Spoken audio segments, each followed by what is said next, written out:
Welcome to another episode of Jay Helps the VA. We're going to be covering the topic of the Mission Act. It was formerly called Veterans Choice, but now it's called the Mission Act. So we're going to this is going to be part one in probably 3 or 4 parts of the Mission Act because it's a little complicated. There's a bunch of moving parts. So I'm going to use a real world example of a veteran that I actually helped today while I was in my professional capacity. I will be able to use that to kind of segue towards the point that I'm making by making these videos, where the information is not readily available for the veterans. And the first line operators, whether it's a veteran service officer or veteran outreach officer, they are not all entirely in the know. Some of them do understand the program. Some of them do not. Unfortunately, it's not straight across the board. So that in lies the substance of these videos, is to connect those dots. So we'll cover the example of the person I helped today in just a moment, just for our first episode's sake. So episode 1 was the introduction. That's the video prior to this, and I launched it about 1 week ago. That was where I was explaining my mandate, what I'm doing here. My name is Jay. So we're talking about the Mission Act today. This is part 1. There'll be parts 2 and 3, and we'll see if it makes it to a part 4. But since our mandate is to help the veterans, their families, their children, and caregivers, we're going to start off by our first episode being in regards to the veterans. So, Mission Act. So, when a veteran can't get the care that they need in a VA medical center, then they're going to be forecast into the community. This is called community care. Those claims were once called Veterans Choice. That program, well, is now out of money. So in lieu of that, they now have what's called the Mission Act.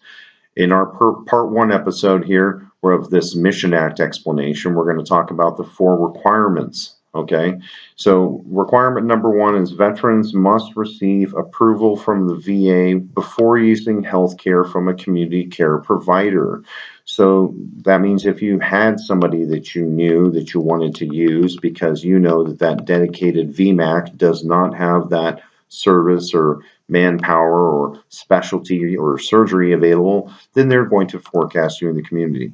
Now, the key is that person a VA authorized provider? So just because they're not a VA provider does not mean they don't have to be a VA authorized provider. That's critical for billing purposes, and that will be covered in probably episodes 2 and 3, or maybe down the road on 4, as to all of these different tiered out ways that these claims are being deployed and employed, and how veterans utilize them, and how to be able to use this service of the federal government under the Veterans Administration.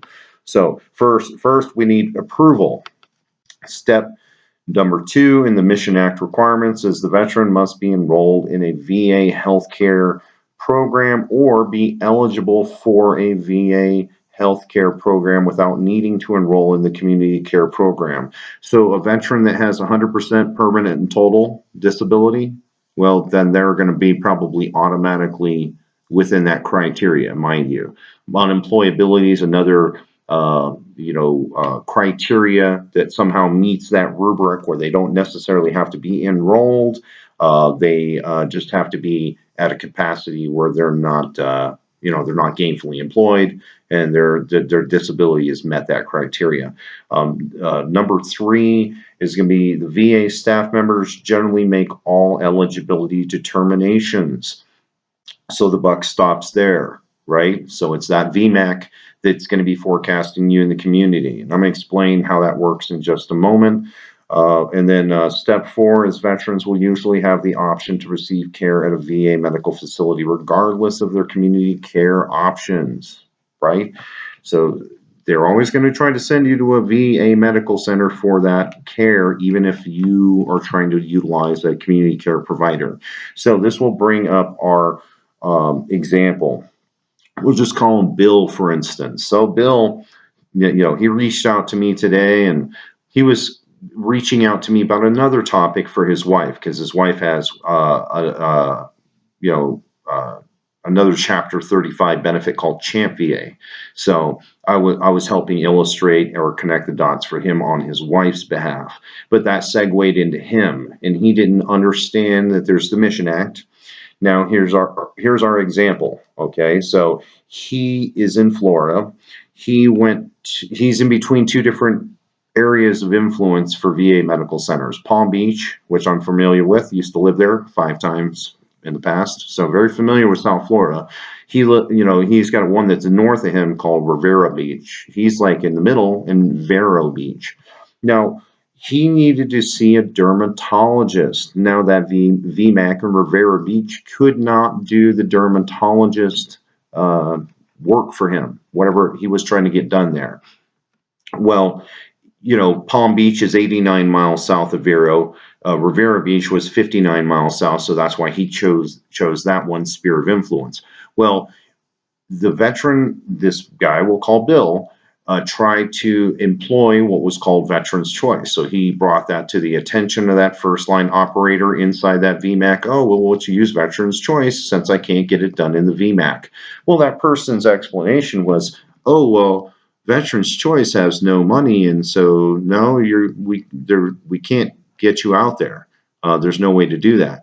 So the fact that the Mission Act has been in play since March of 2019 under this sitting president, he put it in play.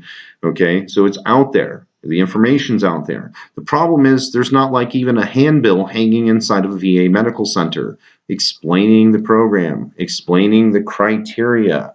So this first line defender told this veteran the wrong information. So they were telling him, oh, so sorry, you need to go to Orlando instead of going into the community. So completely wrong information.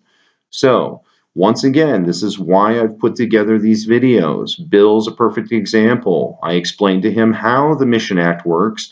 I'll be breaking it down into the sum of its pieces for veterans so that they can utilize the service. It's like a mystery to solve. So I'm here to crack the safe.